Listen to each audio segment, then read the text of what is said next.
This is the Garrett Ace 400i, which is ideally suited for finding international coins, jewelry, and artifacts.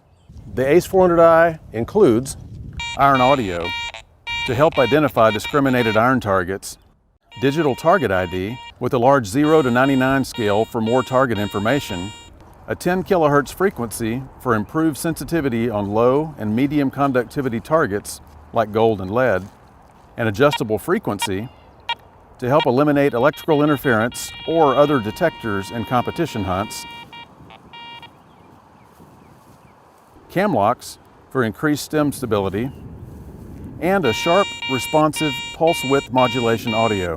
The Ace 400i includes 3 free accessories: Garrett volume control headphones, an environmental cover-up to protect the control box from rain, dust, and mud, and a coil cover to protect your search coil from scratches and chips during use. Assembly of your new Ace detector is very simple. Loosen the lower cam lock and extend the lower stem. Insert the mounting washers. Connect the search coil to the stem and hand tighten the wing nut. Loosen the upper cam lock. Insert the S stem with the control housing.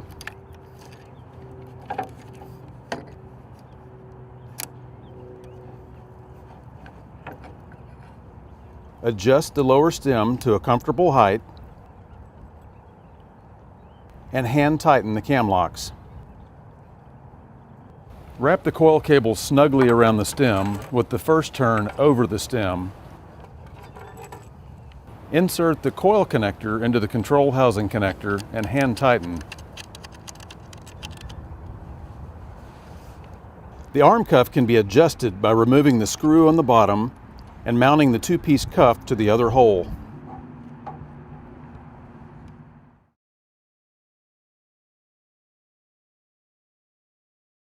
To power on the detector, simply press the power button. To power off, press the power button and hold for about 1 second until you hear that second beep. To restore your detector to factory settings, simply press and hold the power button for about 5 seconds.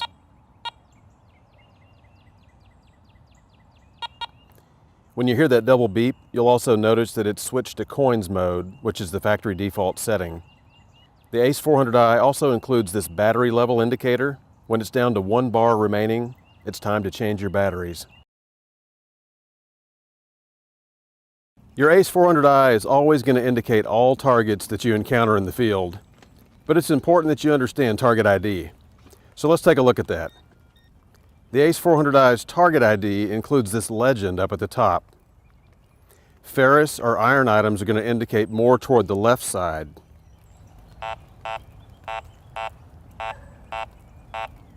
Non-ferrous or more conductive items are going to indicate more toward the right.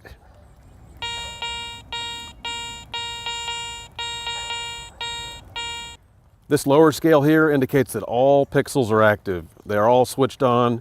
Nothing has been rejected. So I got a couple targets on the ground here, just to show you that you're always going to get a cursor at the top when you encounter metal in the field. It's always going to indicate it. If it's something that's been discriminated, like this, you won't get audio, but you'll still get that pixel at the top and a digital target ID number that corresponds at the bottom. If it's something that's accepted, you're also going to get the audio along with the pixel at the top and the digital target ID number at the bottom that corresponds with it. The number at the bottom gives you a more precise reading of what's showing at the top.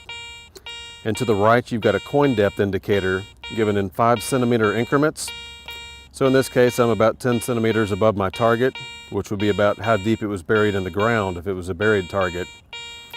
So cursor at the top, depth indicator, and a more precise digital target ID, all available on the Ace 400i.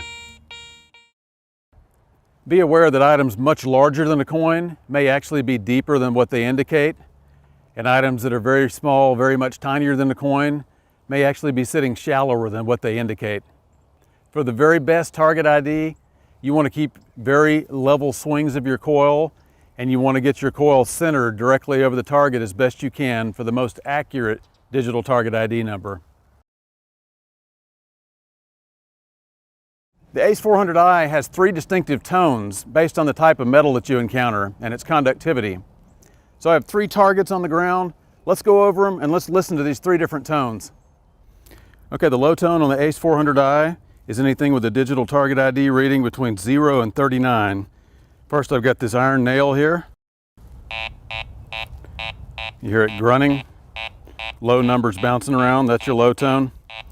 Next, I'm going to move over here to a piece of foil, and mid-tone is going to be anything between 40 and 59 on your digital target ID. That was your mid-tone. Now let's go to the high tone. That's anything that reads above 60 on your digital target ID. That's your high or bell tone on the 60 plus items. One of the powerful features included on this ACE 400i is iron audio. Now what that does is it helps you avoid digging tricky items like washers and bottle caps, flat items that might sound good to a detector, but they really contain iron. So the use of iron audio can help you pick that out. I've got a bottle cap here that's a nemesis of a lot of coin diggers. I'm going to put this on the ground and let's go over it and I'll kind of explain the iron audio feature to you.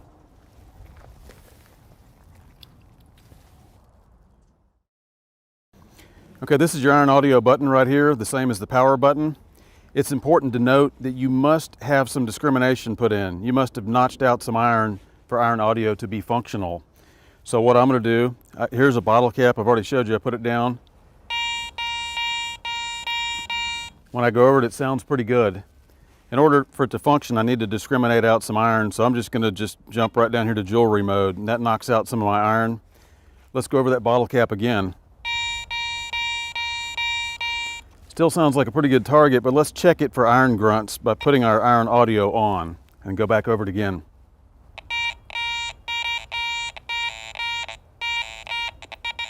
If you notice there at the ends of the swing, as I pass the target by, there's some grunts on either side of the target. Above it, it sounds pretty good, but coming and going, there's enough grunts going on that I know that target contains some iron. Therefore, I know it's not a good pure coin. So that's the value of using the iron audio to check some of your targets.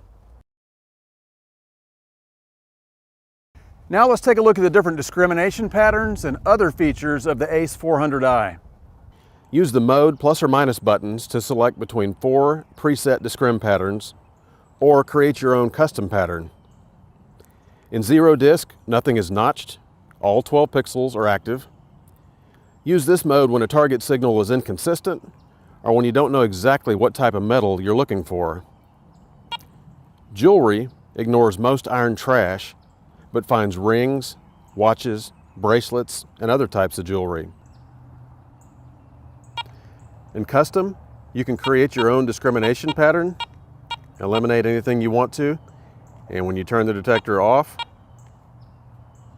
and back on again, it will remember that custom pattern that you created. Relics mode eliminates most small iron, but keeps lead, brass, bronze, and other lower conductors in play. Coins is designed to find all coins and eliminate common trash like foil, iron, and pull tabs. Be aware that some small jewelry could be missed with this pattern. Using notch discrimination, there's 2 ways to get rid of a trash target. To demonstrate this, I've thrown down a pull tab on the ground. So let's go over it and see what it reads. I notice where it reads, and what I can do is use these 2 buttons here, the plus and minus, move it over to where that spot was, hit the elim button to get rid of it, and now let's go back over the target. It's silent. I see the cursor, but I don't hear that target, therefore I won't dig it. If I want to bring it back into play, I just hit the elim button again. Now that item has been accepted again. The other way to get rid of a trash target is when you go over something you don't want to dig again, simply hit the elim button. Now it's quiet.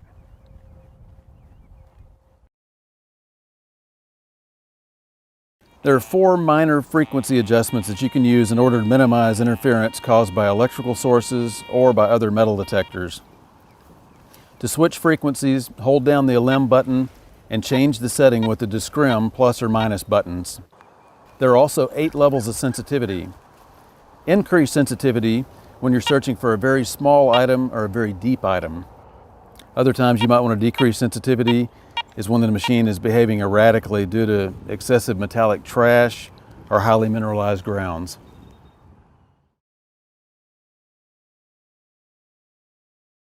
One important thing about your metal detector is knowing how to pinpoint properly. Of course, the Ace comes with electronic pinpointing, but let's go through a few different options of how you can do this. Pinpointing helps you dig a target quicker, lets you dig a smaller hole, and get on about your business of finding your next target that much faster. So to demonstrate, I've got a silver coin. Got a hole here a couple inches deep. I'm going to put it in the ground, cover it back over and bury it, level that out. And then for demonstration purposes, I have this little blue plastic chip. I'm going to put that right dead center over where we buried the coin. That way you can kind of visually see what's going on as we pinpoint. Now the first one we're going to go through is just the basic electronic pinpointing with your pinpoint button. So let's use the pinpoint button and go through this first step. Okay, your standard pinpointing method. When you find a target out in the field, this sounds good. What I want to do is come to the side of it before I start to pinpoint because I don't want to be over the target and tune it out. So get to the side of where you suspect it is, hold down your pinpoint button. You'll see the PP appear on the screen indicating pinpoint mode. And let's go back over it until I get the strongest signal across the top, those bars at their strongest level. Then we can push forward and backward, kind of X marks the spot until I've got the strongest north, south, east, west signal, full bars there. I know I can dig right there in the center of that coil. That's where the pinpointed area of my target's going to be.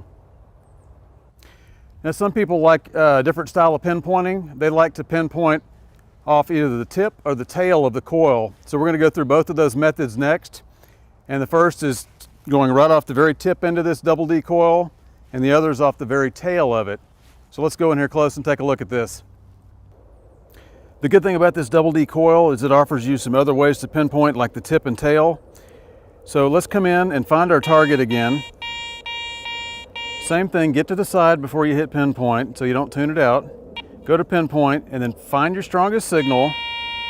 Once I've got the strongest possible signal, I can just pull back until the meter dives off and the audio dives off. And I know my target's going to be right off the tip end of that coil. If it's really deep, it might be just inside, but if it's fairly shallow, it's going to be at the very end or just off the end of the coil, meaning I can dig a very tight hole there and not waste a bunch of time going for the target or tear up a field. I can also go off the tail. So same thing, find a target, step to the side, hit my pinpoint button, get my strongest signal, and then push forward.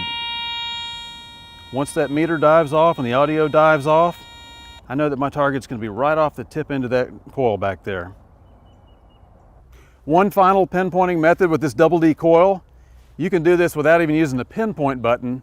It's what some people call the wiggle or the DD wiggle method. Let's take a look at that real quick. Some people that use DD coils don't even like to use the electronic pinpoint button. They simply just wiggle the coil back and forth to find their target. And you can do so because of the overlapping DD configuration. So when I hit a target like this, instead of going to pinpoint, I can just start wiggling real tight and approaching the target area where I think it is until I've just got a consistent banging of the target. I can even move forward until it falls off, pull back, it's off the tip or the tail, but I'm just moving it back and forth very tight and I'm just wiggling it, and I've pinpointed my target the same way without using the pinpoint button. One thing you can do to understand your Ace 400i better is to do some bench testing. Basically, you want to get it where it's nice and stable, get the coil where it's calm, it's not in motion, and it's away from any metal. So in this case, I've just got this wooden bench, and I've got a variety of targets I'm going to test. And what you can do is test them, swing them in front of the coil, and record what they sound like, what their target IDs are, so you get an idea of what you might encounter in the field. I'll start with a couple of junk targets. Here's an iron nail. And you want to move it about 2 to 3 inches, or 5 to 10 centimeters in front of the coil. Keep it nice and level. It's jumping between 1 and 12, and I'm getting a low tone. If I change the direction of this iron, still getting a low tone, but notice the different readings you get. Iron acts differently depending on which direction you approach it, so you can learn a little bit from your air test. Here's a piece of foil, chewing gum wrapper. Kind of middle of the road in the 50s there. Here's a torn up piece of a pop top. Higher number. So that just goes to show you trash targets can hit all over the place. Here's a little gold ring. Kind of a mid-tone in the 50s. Here's an old Roman coin, bronze. Higher number, higher tone. Another little washer, a flat piece, junk iron. Definitely has a low number in the sound of iron. Here's a bottle cap though. You find a lot of these out in the field and they often sound like a good target. I scan across there, I've got a high tone and a clean sound. Now the iron audio can come into play on checking targets like this that have some iron content in them. What I have to do though is put it into a mode or go into some notching where I've taken out some of the iron. Iron must be eliminated for iron audio to work. Scan it again and it still sounds good, but if I put on my iron audio feature, now I'm getting some of those grunt sounds, that iron flanking sound. That tells me it's not a good target. Now if I was to hit my Roman coin again while I'm still in iron audio, that's still got a nice clean sound. So you can definitely learn from bench testing. These same targets, once you have a test plot outside where you've dug out all the metal and you have some clean dirt, bury some of those targets, scan them again at different depths and at different angles and see what kind of target readings you get and see how they can change sometimes. So a lot to be learned from bench testing and from having a test plot. Just a couple of things that will also help you understand your ACE 400i even better.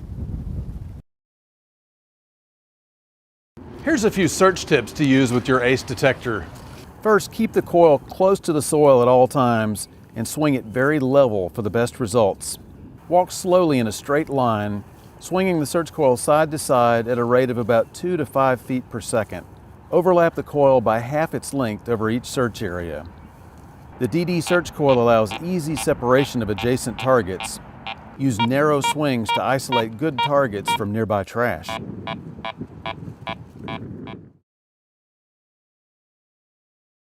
When your battery level indicator shows 1 bar remaining, it's time to change batteries. Nickel metal hydride rechargeable batteries can be used, but they may have shorter life per charge than standard alkaline batteries. 1.5 volt lithium batteries can also be used, but 3.7 volt lithium batteries will damage the detector and should not be used. Access the batteries by sliding the cover off the control housing. Remove the batteries when the detector will be stored more than 30 days. Avoid extreme temperatures, such as storing detectors in car trunks during the summer or in sub-freezing weather. Periodically disassemble your detector and clean the stems, control housing, and search coil with a damp cloth. This environmental cover-up helps protect your control housing electronics from dust, mud, and rain. Protect your search coil from scratches and chips by installing a Garrett coil cover. Expand your search options with one of these ACE series accessory search coils.